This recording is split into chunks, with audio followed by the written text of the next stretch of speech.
오늘은 새 술은 새 부대에, 새 술은 새 부대에 이 말씀의 제목으로 함께 은혜 나누도록 하겠습니다.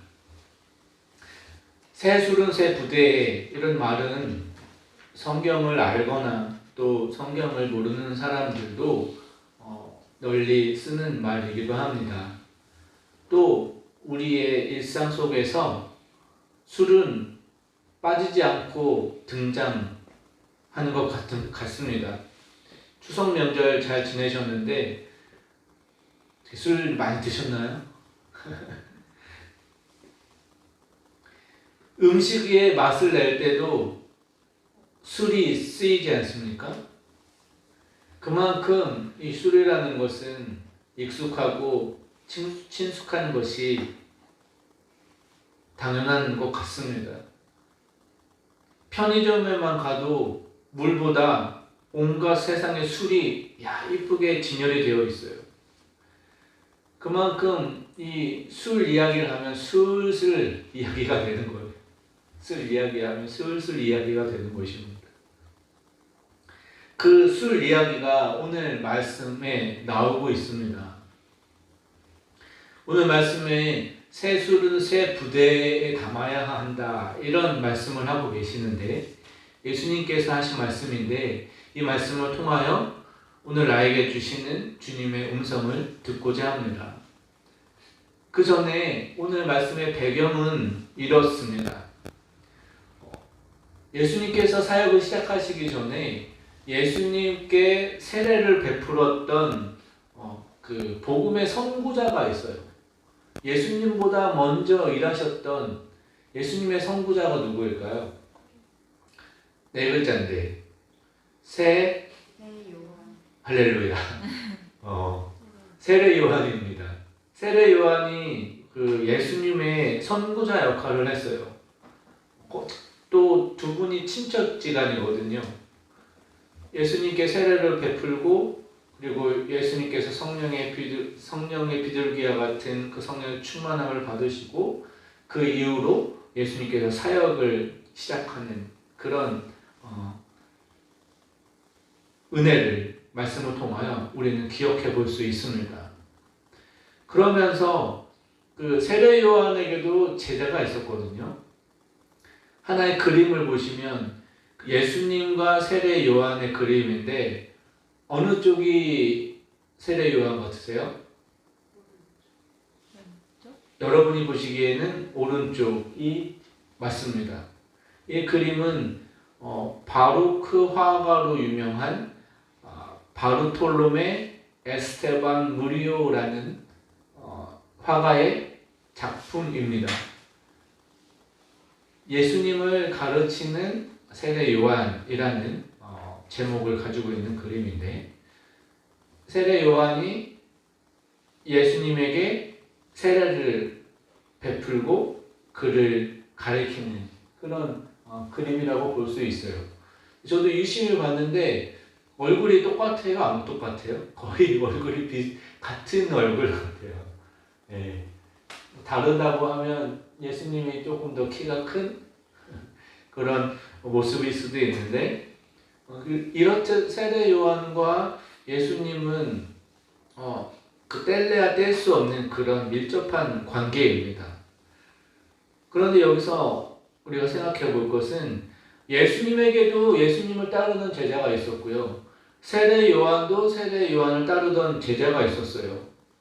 그런데 세례 요한이 먼저였다고요? 예수님이 먼저였다고요?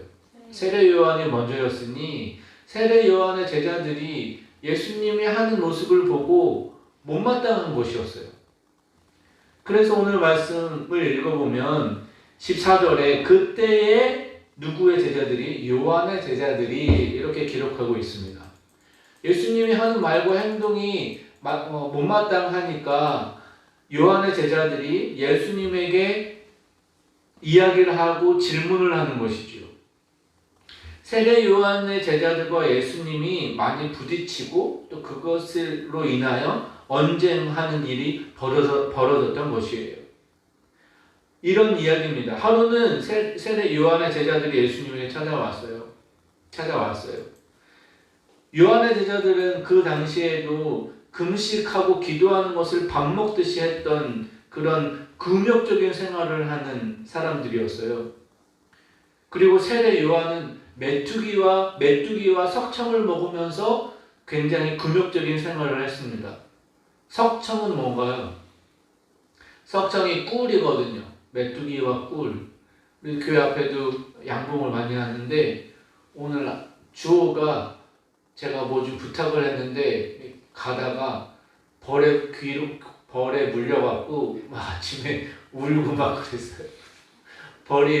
그래서 제 사장님께 전화했어요. 아니 사장님 오늘 주일인데 예배드려야 되는데 벌이 아주 그냥 너무 많다고 좀 어떻게 해달라고 했더니 어제 사장님 다녀가셨는데 벌통에 벌 먹이가 없어서 벌 먹이를 넣어놨더니 벌들이 더 많이 오는 것 같다고 조금 죄송하다고 조금 이렇게 참으시고 조심하시라고 그렇게 아침에 통화를 했는데 어쨌든 요한은 메뚜기와 석청을 먹으면서 금욕적인 생활을 했습니다. 이런 이들이 볼 때 예수님과 제자들은 너무나 못마땅한 거예요. 오히려 예수님은 잔치하고 먹고 마시는 것을 좋아하는 분인가? 라고 의심할 정도로 잔치를 벌이는 예수님과 예수님의 제자들의 모습을 보면서 못마땅했던 것이죠. 그런 예수님에게 항의를 하면서 질문을 하는 거예요. 우리는 이렇게 경건하게 금식을 하면서 기도 생활을 하는데 예수님과 예수님의 제자들은 금식은커녕 잔치를 벌이고 먹고 마시고 그러니 이게 무슨 일입니까? 그러면서 한 바리새인은 이렇게 성경에 기록된 말씀인 거죠. 바리새인이 그렇게 말합니다. 누가복음 18장 12절 화면에 있는데 한번 같이 읽어보겠습니다. 나는 일에 2번씩 금식하고 또 소득의 11조를 드리나이다. 이렇게 철저한 율법적인 생활을 하면서 일에는 일주일이죠. 지금도 유대인들은 일주일에 이틀을 금식을 하면서 이 율법을 지키는 사람들입니다. 조목조목 이 율법을 예수님에게 보이면서 항의를 하는 것이죠. 요한의 제자들의 입장에서는 자기들도 금식하고 바리새인들도 서기관들도 금식하는데 왜 예수님의 제자들만 안 하느냐 따져 물었던 것이죠. 이들은 자기들은 무척 잘하고 있는데 예수님과 제자들은 잘못하고 있다는 생각을 가졌던 것이에요. 이런 상황 가운데 예수님은 이런 요한의 제자들의 불만과 그의 질문에 대하여 세 가지로 비유의 말씀을 오늘 본문의 말씀을 통하여 세 가지로 말씀하고 있습니다. 15절 말씀 15절 같이 한번 읽어보겠습니다. 예수께서 그들에게 이르시되 혼인제 손님들이 신랑과 함께 있을 동안에 슬퍼할 수 있느냐? 그러나 신랑을 빼앗길 날이 이르리니 그때에는 금식할 것이니라. 본문의 배경은 혼인 잔치가 벌어진 상황이죠. 혼인집에 결혼식의 손님이라고 하는 것은 신랑의 친구들을 가리킵니다. 유대인들의 이 결혼 풍습을 보면 결혼은 일주일 동안 결혼식이 이루어지는데 일주일 동안 잔치를 벌이는데 마지막 날 신랑이 신부를 데려오기 위해서 신부의 집에 갈 때 친구들이 함께 남편의 친구들이 들러리가 되어줍니다. 이때 신랑의 친구들이 같이 웃어주고 즐거워하며 함께 먹고 웃는 것이 당연하죠. 이런 결혼식이 있을 때는 금식을 하던 사람도 금식을 하지 않았다는 것이에요. 반대로 얘기하면 결혼식에 가는데 막 슬퍼하고 울면 미친놈이라고 그러겠죠. 이상한 사람이라고 하겠죠. 혼인잔치라는 것, 결혼식이라는 건 너무나 일륜지 대사라고도 우리는 말한 것처럼 축복된 자리고 축하할 자리이지 않습니까? 이 비유를 통해서 결혼식 신랑은 물론 이 예수님과 예수님의 제자들 또한 혼인집에 같이 있다고 한다면 함께 기뻐하고 즐거워하는 것이 마땅하다. 하지만 이 결혼식의 신랑을 빼앗기는 날, 여기서 말하는 신랑 바로 예수님을 말씀하고 있는 것이죠. 예수님이 붙잡혀 십자가에 달려 죽으실 그때는 오히려 금식하고 슬퍼하며 기도하는 것이 마땅하다. 다시 말하면 모든 곳에는 때가 있고 또 시기가 있음을 우리는 알고 내가 무엇을 했다는 것을 자랑하고 과시하는 것이 아닌 오히려 잠잠히 기도하며 겸손한 마음을 가지는 저와 여러분들 되시길 간절히 축복합니다. 두 번째 말씀은 16절의 말씀입니다. 같이 한번 읽어보겠습니다. 생배 조각을 얇은 옷에 붙이는 자가 없나니 이는 기운 것이 그 옷을 당기어 헤어짐이 더하게 되며. 무슨 말입니까? 다 낡은 옷이 있어요. 다 헤어져서 구멍이 뻥뻥뻥 난 옷이 있는데 한 번도 세탁하지 않은 오늘 새로 사온 그 새 옷을 찢어서 그 새 옷의 조각을 만들어서 다 구멍난 옷을 꼬매고 또 그것을 단돌이 하는 일은 맞지 않는다는 것이죠. 다 낡아서 구멍이 난 옷에 새 옷을 그 바느질하고 꼬매면 오히려 그 낡아진 옷이 더 헤어지고 찢어질 수 있다는 말씀입니다. 여기서 말씀하는 이 새 옷의 이 생배 조각이라고 하는 것은 예수님의 새로운 복음의 말씀이에요. 이 새로운 예수 그리스도의 복음의 말씀을 듣기 위해서는, 그것을 믿기 위해서는 내 지난 모든 낡은 의식과 또 관습과 습관을 벗어버려야 한다. 그런 예수님의 비유의 말씀을 오늘 우리에게 전해주고 계신 거예요. 세 번째는 새 포도주의 비유입니다.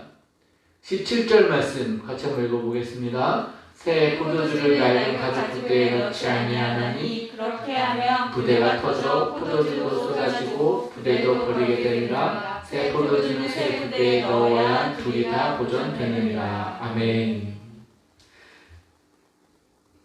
가죽 부대라고 하였어요. 지금은 무엇 음식을 담는 또 음료를 담는 술을 담는 용기가 잘 되어 있습니다. 유리병에 담을 수도 있고요. 그런 많은 용기가 있지만 이때 당시에 또 사막의 유목민들이 쓰던 그 그릇은 가죽 부대였습니다. 이런 사진인데 그 양이나 염소를 잡으면 그 가죽을 통으로 벗기는 거예요. 가죽을 통으로 벗겨서 다 마르면 그것을 또 봉합을 하는 거죠. 찢어진 것을 꼬매고 봉합을 하고 그 가축의 목이 그 통에 구멍이 되는 것이 담을 수 있는. 그래서 이렇게 매달아 놓고 그 안에 음료나 또 포도주를 보관하는 그런 역할을 했던 것입니다. 그런데 이런 가죽 부대가 오래되면 신축성이 떨어지고 뻣뻣해지고 바느질한 부분이 느슨해지게 되는 것이죠. 여기에 새 포도주를 넣어 보십시오. 포도주 담가 보신 분은 아실 거예요. 저도 이제 포도주를 이렇게 담가 보았는데 담그고 시작하면 막 그 가스가 올라오고 발효가 돼서 부글부글 끓지 않습니까? 새 포도주가 부글부글 발효되면서 부풀어 올라서 이 낡은 부대가 결국엔 터져버리고 포도주도 먹지 못하게 되고 가죽 부대도 버리게 되는 그런 일이 벌어지게 된다는 것이지요. 이 새 술과 새 부대라는 의미는 무엇일까요? 여기서 말씀하시는 새 포도주는 예수님의 복음을 가르치는 것이에요. 예수 그리스도의 새 복음을 내가 받아들이기 위해서는 새 마음, 새 그릇, 또 새 믿음이 필요함을 예수 그리스도는 오늘 말씀을 통하여 우리에게 가르쳐주고 계신 것입니다. 그렇다면 이 말씀이 오늘 나에게 주시는 메시지는 무엇인가? 첫 번째는 새 그릇을 준비하는 것입니다.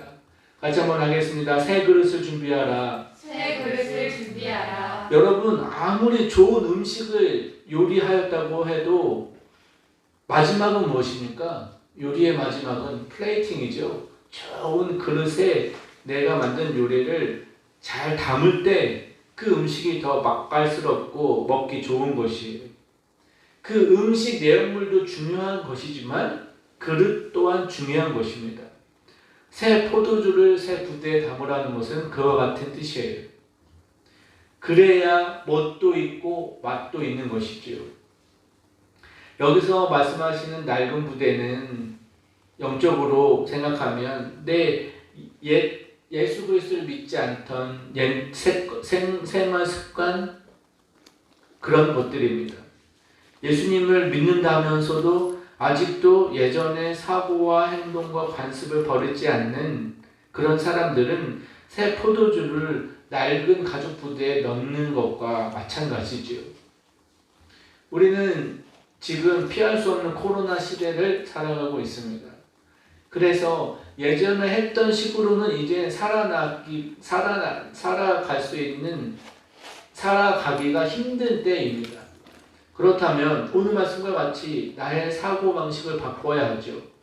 옛사람을 벗어버리고 새로운 미래를 향하여 새 마음과 새 꿈을 꿀 수 있는 저와 여러분 되시길 간절히 축복합니다. 에베소서 4장 22절 24절입니다. 같이 한번 읽어보겠습니다. 너희는 유혹의 욕심을 따라 썩어져가는 구습을 따르는 옛사람을 벗어버리고 오직 너희의 심령을 새롭게 되어 하나님을 따라 의와 진리의 거룩함으로 지으심을 받은 새 사람을 입으라. 할렐루야. 이 말씀을 기억하시고 옛사람을 벗어버리고 성령으로 새롭게 되는 저와 여러분 되시길 간절히 바랍니다. 두 번째는 새 마음을 디자인할 수 있어야 합니다. 같이 한번 하겠습니다. 새 마음을 디자인하라. 새 마음을 디자인하라. 여러분, 가장 뜨겁고 가장 차가운 것이 우리의 마음입니다. 가장 뜨겁기도 하고 가장 차가운 것이 나의 마음이에요. 가장 무섭기도 하고 한없이 착하기도 한 것이 내 마음이에요. 이렇듯 내 마음은 변화무쌍한 것이에요. 그래서 우리의 마음의 상태를 때로는 이렇게 표현하죠. 이놈의 마음이 변덕이 죽을 걸 듯한다. 그만큼 내 마음이 중요한 것이죠. 내 얼굴, 내 외형은 쉽게 바꿀 수 없지만 내 마음은 매일매일 새롭게 할 수 있는 것입니다. 그런데 그 마음 씀씀이를 잘못 쓰면 큰 낭패를 당하기 일쑤인 것이지요. 또한 다른 사람의 마음을 받아주는 것도 중요해요. 난 너의 마음이 필요하지 않아. 아이고 왜 이래. 가까이 오지 마. 난 너의 마음이 필요하지 않아 하면서 원천 봉쇄하고 자기 혼자만의 동굴에서 빠져나올 생각을 하지 않는 사람들도 있다는 것이에요. 우리가 먼저 믿은 자로서 복음을 전할 때에도 어떤 사람들은 그 복음을 받아들이지 아니하고 하나님이 없다 하면서 예수님 믿는 것을 거부하는 사람들도 있습니다. 그래서 시편 14편 1절에 어리석은 자는 그 마음에 이르기를 하나님이 없다 하는도다. 그들은 부패하고 그 행실이 가증하니 선을 행하는 자가 없도다 라고 말씀하고 있습니다. 하나님이 어디 있어? 하나님이 계시면 이 코로나가 왜 이렇게 우리를 힘들게 하는 거지? 그렇게 어리석은 생각을 할 때도 있는 것이에요. 그러나 우리는 어리석은 마음에서 벗어나고 넉넉하고 너그러운 마음의 여유를 소유한 것이 하나님의 마음이요 하나님의 기쁨인 것입니다. 시편 13편 5절 말씀 같이 한번 읽어보겠습니다. 나는 오직 주의 사랑을 의지하여 싸우니 나의 마음은 주의 구원을 기뻐하리이다. 아멘. 오직 주의 사랑에 매여서 살아갈 때 우리의 삶에 참 기쁨과 행복이 있는 것입니다. 오직 주의 사랑에 매여라는 찬양이 있는데 같이 한번 불러보겠습니다.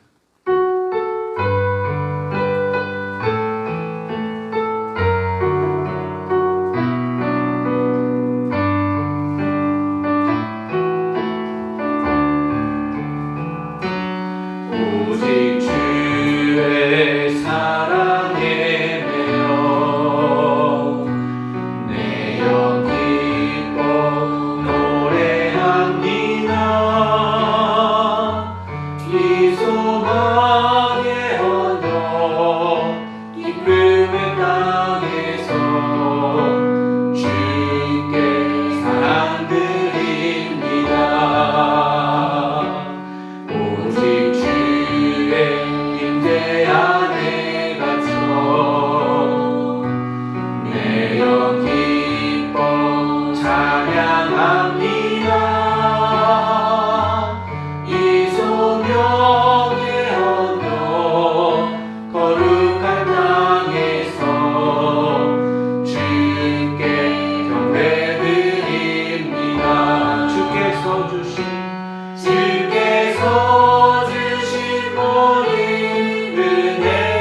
아름다운 모습입니까?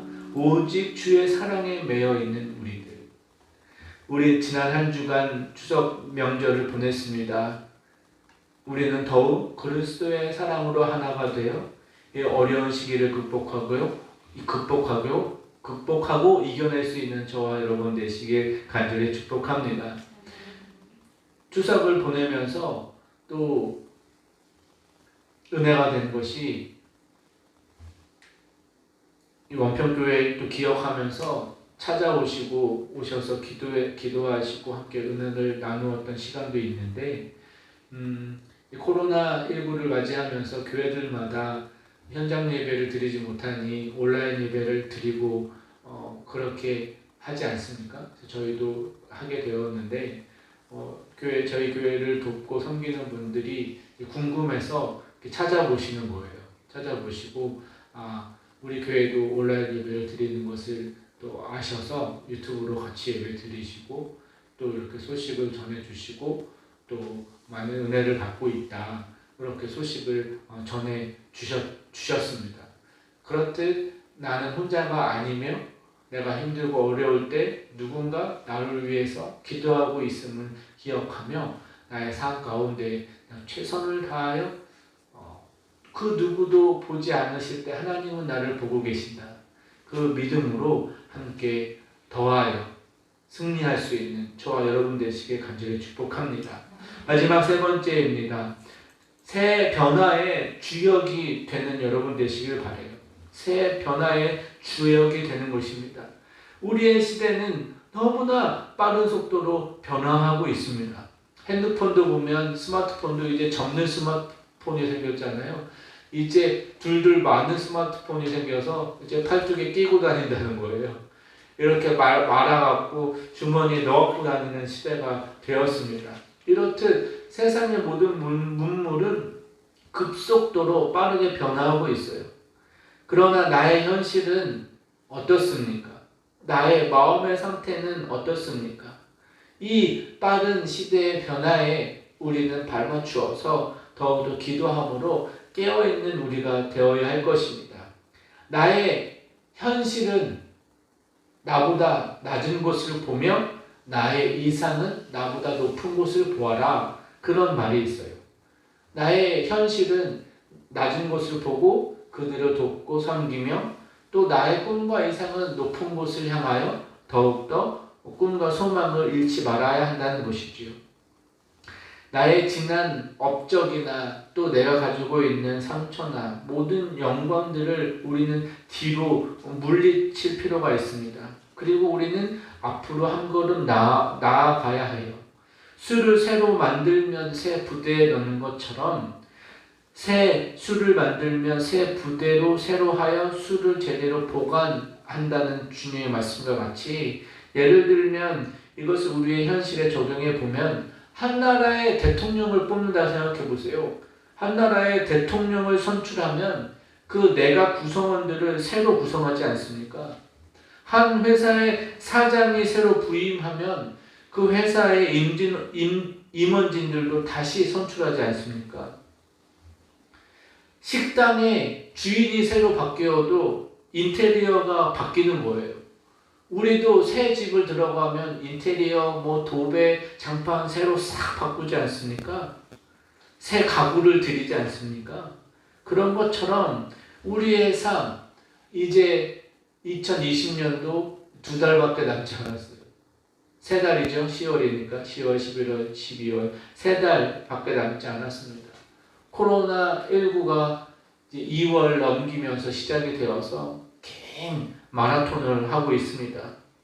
2020년 후반기 딱 3개월 남았는데 이것에 세상의 그런 것들의 마음을 뺏기는 것이 아니라 내 마음의 중심 가운데 그리스도의 성령의 은혜로 충만하여서 좌로는 우로나 치우치지 아니하며 나의 길을 꿋꿋이 걸어갈 수 있는 그 새 변화의 주역들이 되시길 주님의 이름으로 간절히 축복합니다.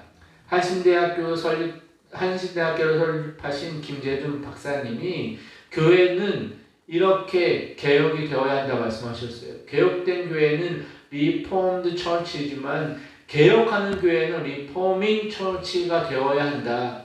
개혁된 교회가 아니라 매일매일 새로워져야 한다. 개혁하는 교회가 되어야 한다라고 역설하고 있습니다. 우리 인생 가운데도 마찬가지예요. 리폼드. 그냥 바뀐 것이 아닌 매일매일 새로워지는, 매일매일 변화에 부딪히며 그것을 뚫고 나가고 극복하고 이길 수 있는, 나에게 그 어떤 대가를 지불해서라도 새로운 삶을 위하여 도전하고 주님 앞에 기도함으로 그것을 열어갈 수 있는 저와 여러분들 되시길 주의 이름으로 간절히 축복합니다. 새 술은 새 부대에 세 가지를 말씀드렸어요. 새 마음을 준비하며, 또 새 그릇을 준비하며, 새 마음을 디자인하며, 새 변화의 주역으로 승리하는 저와 여러분들 되시길 간절히 축복합니다. 기도하겠습니다.